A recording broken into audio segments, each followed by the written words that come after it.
Yeah, in a lot of ways, I think you're right about the 50 Cent and the game situation. I mean, the more I look back on it, and like in hindsight, the more I start to realize I want to say that I think the game had some stuff to do with like 50 Cent's career kind of falling off.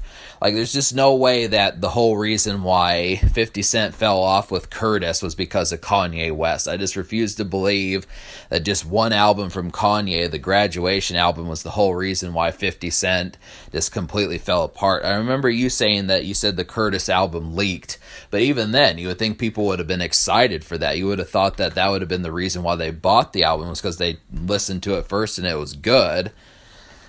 But it just is kind of it just seems strange that 50 Cent fell apart just after one album, because he was on top of the world.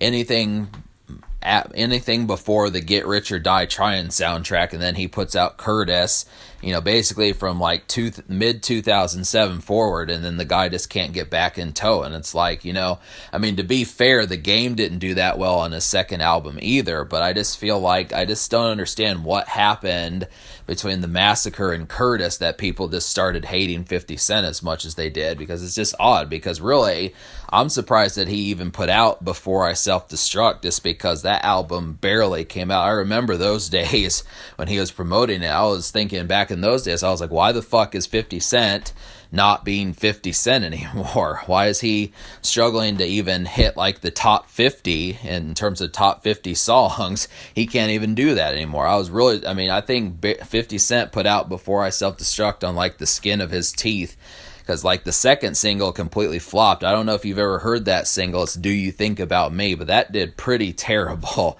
I mean, I like that song better than anything he did off Animal Ambition, but the singles on Self-Destruct were not that terrific. And it's just like, 50 Cent just kept getting worse and worse. But I mean, the albums were actually good. It's just people got sick of him so quickly.